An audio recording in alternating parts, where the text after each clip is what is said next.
What would you do if you spent weeks planning the perfect celebration for your mother-in-law, only to have her ban you from attending at the last minute? And then, instead of apologizing, she has the audacity to cry when you decide to cancel everything? I wanted to do something nice for his mother's 55th birthday.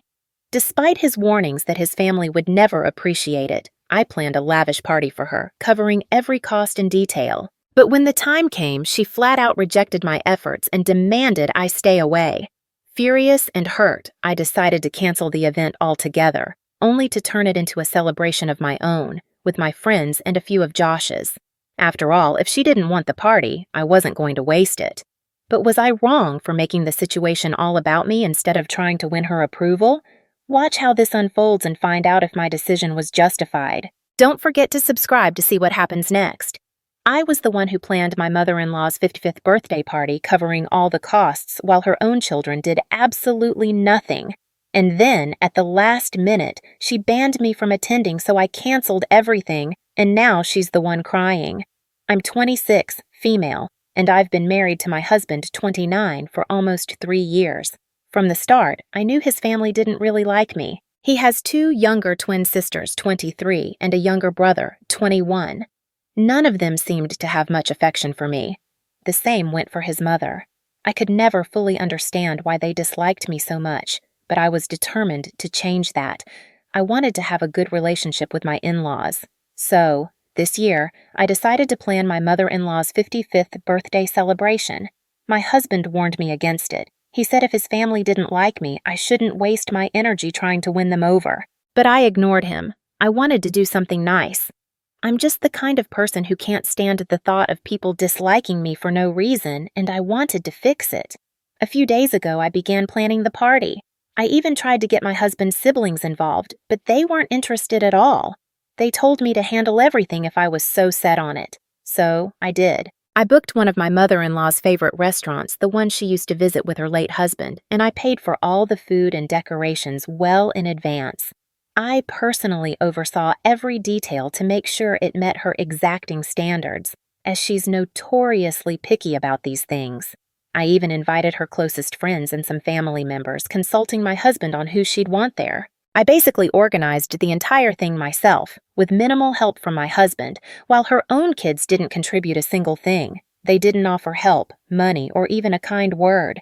On the eve of her birthday, we visited her house, even though my husband was reluctant. When we arrived, her other kids were already there, looking shocked to see us, but saying nothing. After some small talk, I told her we were expecting her at the restaurant the next evening. I explained that I had organized a special celebration for her. She smiled and thanked my husband, but then he corrected her, saying that all the credit should go to me. The moment he said that, her face fell. I tried to explain how I had carefully planned the whole event, from picking out her favorite foods to inviting her friends, all with the intention of making her feel special. But instead of gratitude, her expression hardened. She gave me a fake, overly sweet thank you before dropping the bombshell. She wouldn't be attending the party. Stunned, I asked why, and she replied, in a tone as cold as ice, that she wanted her 55th to be special. She wanted it to be a family-only event. While she considered her friends family, she didn't consider me family, so she'd prefer if I stayed away. My husband and I were speechless, and I realized, painfully, that he'd been right all along. I shouldn't have put any effort into this because she was never going to appreciate it. Meanwhile, her kids looked like they were barely containing their laughter, which only fueled my anger. I stood up, my temper flaring. I told her exactly what I thought of her request. If you think you're going to show up tomorrow, you'll have security to deal with. That wiped the smug looks off all their faces, and my mother-in-law told me that I was being cold and cruel, so I just laughed in her face and said that it was pretty rich coming from her. After a bit of back and forth where she tried to convince me that I was wrong, I told her that she didn't deserve anything nice and that my decision was final. She and her kids looked furious, and right before I left, she started crying, probably as a last-ditch effort to make me feel sorry. But I didn't care anymore. I was livid.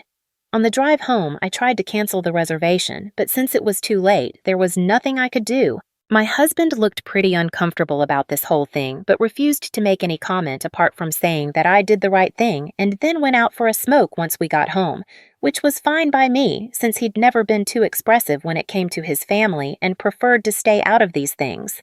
And moreover, I was the one who had ignored his advice, so it was nice of him to not rub it in my face. Anyway, since I'd already paid for the place and food, I decided to cancel all the invites, which was pretty last minute and ticked off a lot of the guests, but they were mostly my mother-in-law's friends, so I didn't care. Instead, I called over some of my own friends to make it all worth it, since I was pretty annoyed about everything that had happened. My husband also joined in, and I also got him to invite a few of his friends so that we could party. We got rid of the decor just in time before they came and had a total blast. I posted all the pictures after I came back home today, and my sister-in-law texted me, saying that I'd ruined her mother's birthday and said that it was incredibly selfish of me to use the venue for myself, especially when I knew how much it meant to my mother-in-law. I don't feel particularly sorry about what I did and think it was perfectly reasonable, though I'm just hoping I'm right. ATA for canceling my mother-in-law's birthday party that I'd planned after she told me that I wasn't welcome there. Update 1. I told my husband about the message his sister sent me asking if I should apologize to his family. His response was clear. He said absolutely not. In fact, he told me that he was fed up with their behavior and felt that it might be best if we cut them off completely. This was a big deal because his family depended on him heavily for financial support, especially my mother-in-law. My husband is relatively well off, running his own company, so cutting ties with him would leave her with no choice but to rely on her other children, none of whom were reliable, as they constantly switched jobs and couldn't be counted on for anything. The truth was, they were all deeply dependent on him. So, this decision was monumental. I tried to talk him out of it, but he was resolute. Something didn't sit right with me, though. I've always felt there was more to the story because over time, I noticed that his family grew more distant from him. By the time we were married, he had already become detached from them. I don't think it was his fault. I remember him telling me that he'd invited them over for dinner when we were dating, and even in the early days of our marriage, but they always had some excuse to avoid it. I knew I had to be part of the reason, and that's when I felt desperate to build a relationship with my in-laws so my husband could reconnect with his family. I can't help but feel like there's something my husband isn't telling me. He's not the kind of person to just abandon his family. He used to tell me how much family meant to him, so this sudden decision, while understandable considering how my mother-in-law treated me recently, feels completely out of character for him. I'm determined to understand why he's making such a drastic move. I don't want him to feel miserable because of me or hold any future resentment. All I can do is hope he'll feel comfortable enough to tell me what's really going on. This version aims to make the narrative flow more smoothly, with an added emphasis on the emotions of uncertainty and concern, while keeping the core of your story intact. Update 2. After much persistence, my husband finally opened up about why he's cutting off his family after all these years. I knew that his father had passed away when he was just 21, leaving him to shoulder the responsibility of his family. At the time, his siblings were still in school, and his mother had never worked a day in her life. That meant it was on him to become the breadwinner, even though the money his father had left behind wouldn't be enough to support everyone. He worked tirelessly day and night until, at 23, he managed to secure investors for his startup. That's when things started looking up for him. He went from barely getting by to flourishing, which was great for him, but it only made his family lazier and more materialistic. As his wealth grew, so did their dependence on him. But instead of saying anything, he kept quiet, feeling he owed them this. After all, he believed it was what his father would have wanted. They also treated his girlfriends terribly, convinced that having anyone else in his life would distract him, and his only purpose should be to support them. When we met, I knew right away that I wasn't someone they could just mistreat and push aside. I was determined to be with my husband no matter what. And because of that, his family started to resent me. They tried to poison his mind against me, but by then, he'd had enough. Behind my back, there were constant fights and attempts to break us up. They wanted him to leave me, but he was resolute in his decision to marry me. Eventually, they began distancing themselves from him, trying to guilt-trip him into letting go of me. But even then, they still came to him for money. Their attempts to drive a wedge between us failed, and years later, here we are still going strong. After the birthday incident, my husband revealed that while his sister had texted me to guilt-trip me, his mother had called him to do the same, trying to emotionally manipulate him into leaving me because I had insulted her. That's when he decided he had enough and made the choice to sever ties.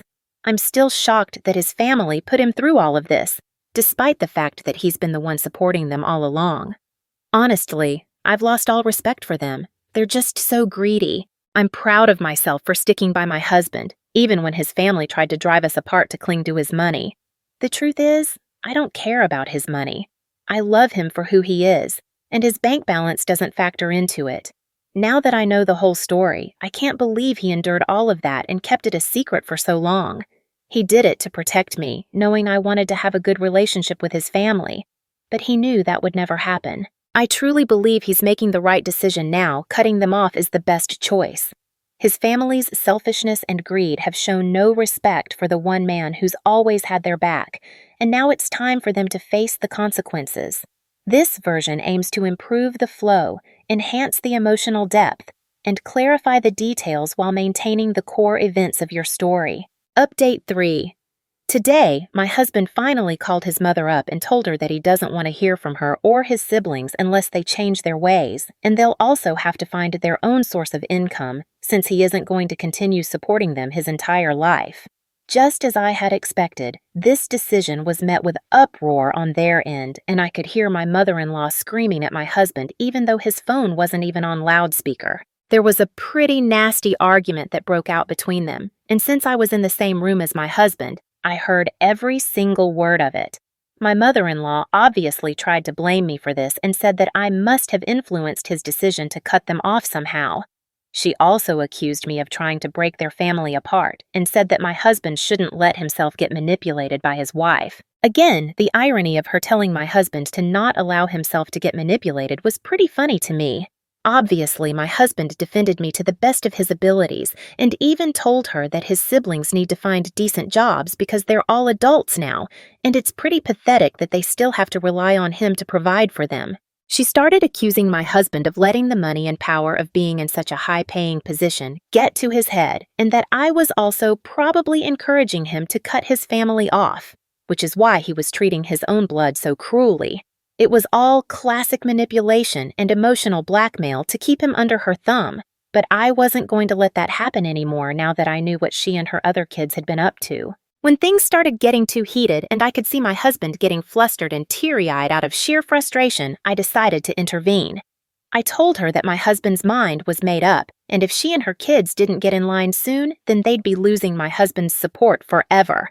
Now the ball was in their court. They could either behave like decent human beings and respect me and my husband to continue being in our lives, or they could be the blood-sucking, materialistic a-holes that they were and get cut out of my husband's life entirely. Having said that, I hung up and muted all notifications on my husband's phone so that he wouldn't have to deal with them for a while and had time to calm down. It's been an hour since the call ended, and we've kept our phones aside to watch a movie and keep ourselves distracted for now. Update 4. Since harassing my husband and ruining his day wasn't enough, my mother-in-law decided to bother me instead. After the movie ended, my husband decided to finish up some pending work, and I decided to check my phone. I had several missed calls from my mother-in-law and innumerable texts saying absolutely disgusting things to me that were full of curse words from my husband's siblings. I wasn't surprised in the least, though, since this is exactly what I had expected they'd do. I just took screenshots of it all for later and ignored it. I continued to reply to work emails and stuff for the next 10 minutes, but that's when my mother-in-law called again, and I accidentally ended up accepting the call. She then proceeded to say the nastiest things about me, my upbringing, calling me a manipulative and selfish gold digger who was out to ruin my husband. I didn't even respond to any of her accusations and simply waited for her to be done with it. When she finally seemed to run out of steam, I told her that everything that she accused me of doing was things that she herself was guilty of, so before pointing fingers, she should probably just introspect a little. I also told her that I was glad that my husband was finally getting rid of freeloaders like her and her other kids since they didn't deserve to even breathe the same air as he did. Then I hung up and blocked her and my husband's siblings everywhere that I possibly could, so that they couldn't get to me anymore. It's just sad that people are willing to stoop so low just to be able to avoid doing any work for themselves. I haven't told my husband about his mother calling me up yet because I just don't want to stress him out even more. But if this happens again, then I'll definitely be letting him know and ensuring that they're out of our lives forever. They have absolutely no right to disturb our peace in this manner.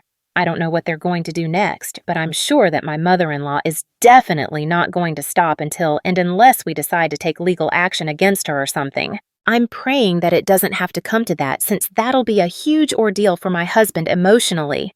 But if it does, I'm ready to make sure that we see it through. They're not messing with my husband anymore, that's for sure.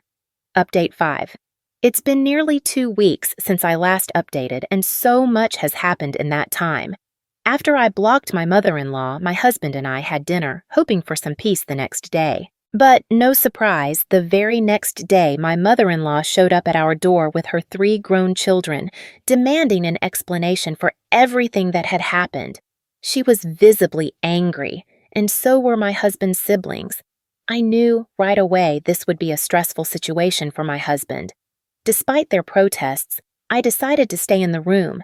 They told me I had no right to be there, that it was a family issue, and I wasn't part of the family. I calmly told them they were intruding on my privacy and standing under my roof. It was my right to stay, and no one was going to tell me otherwise. What followed were verbal attacks aimed at my husband, accusations of selfishness, unreasonableness, and unbelievably, that he was abandoning his family to keep me happy. My husband, as expected, remained silent, his face flushing red with frustration. I knew I had to step in. My husband is an incredibly sensitive man, especially when it comes to his family, and I knew he wouldn't be able to defend himself from their manipulation. They used him for his money, and although they didn't deserve it, he truly loved them. I told him to calm down, then turned to his family and demanded they leave because not only were they angering me, but they were making my husband cry. That's when my mother-in-law started arguing with me. She insisted that I couldn't push her around, especially in her son's house. She acted as though she had every right to stay as long as she wanted. Despite my husband clearly being upset, she didn't care. What mattered to her was control and money. She told him that she hadn't raised him like this and was disappointed that he was choosing his wife over his family. His brother even had the audacity to say that his only duty was to be a son and a brother since, according to him, I was a gold digger who didn't deserve him. That was the breaking point for me. I snapped and told them exactly what I thought. They were lazy, good-for-nothing freeloaders living off my husband's generosity because they couldn't do anything on their own. They were the real gold diggers, not me. And what was worse, they had the nerve to be ungrateful, attacking him after everything he had done for them. The silence that followed was deafening. I could see they were stunned and didn't have anything to say. Taking advantage of their silence, I ordered them to leave. I told them I would report them to the authorities for showing up uninvited and refusing to leave. Reluctantly, they left, but not before my mother-in-law tried one last emotional manipulation tactic. She told my husband that his father would have been disappointed by the way his son had treated his family. I thought it was incredibly low to keep using guilt to try and control him. Once they were gone, my husband broke down in tears. He sobbed uncontrollably, and I spent hours trying to calm him down. I felt horrible for the situation, but a part of me knew this had to happen eventually. I wished I hadn't thrown her that birthday party in the first place, but then again, if I hadn't, this whole mess might have never come to light. I was grateful it happened sooner rather than later. After they left, I blocked them from all of my husband's communication platforms, his phone, social media, everything. They couldn't reach us again. Once he calmed down enough, I suggested we start looking for lawyers because, given how far his family was willing to go for money, this wasn't over. He agreed, though he hated to admit it. He knew they would stop at nothing to get money out of him. Within days of the confrontation, my mother-in-law sent a legal notice demanding my husband pay an absurd amount of money in compensation for stealing from them after his father's death to start his business. The audacity of it was appalling. My husband had never taken a single dollar from his father's estate. Everything he had was earned through his own hard work, and the accusations were an outright attack on his integrity. I was furious. They weren't just lying, they were trying to ruin him. Unfortunately for them, we quickly proved they were lying. After almost 2 weeks of digging into their claims, we proved that nothing they said was true. In the end, it was them who had to pay a massive fine for defaming my husband and jeopardizing his business. Their lies had hurt my husband's reputation and business, and now they were paying for it. The last I heard, they had been ostracized by the rest of the family, and those 3 lazy adults were now scrambling to find work and take care of the bills my husband had been covering for years. I felt no sympathy for them. They deserved every bit of this. My husband and I are happier now. We've moved on from this episode, and I plan to keep it that way far away from all of them. This version keeps the intense emotions and highlights the shift from frustration to empowerment while maintaining the core events of the original story. It focuses on strengthening the narrative flow and amplifying the tension during key moments. What would you do if your kindness was met with nothing but manipulation and betrayal? How far would you go to protect your family from toxic influences? That's the question I was left with after everything went down. After months of trying to build bridges, trying to connect with my in-laws, I realized I had been fooling myself. My efforts to make peace were never going to be enough. And when they crossed the line, trying to guilt my husband into abandoning me, I finally saw the truth. His family wasn't just ungrateful, they were toxic. When I stood up for my husband and demanded they leave, it wasn't just about the party anymore. It was about reclaiming control of our lives. I was done letting them manipulate us, done letting them leech off my husband's generosity. They'd tried to take everything, including his integrity, and I wasn't going to let that happen.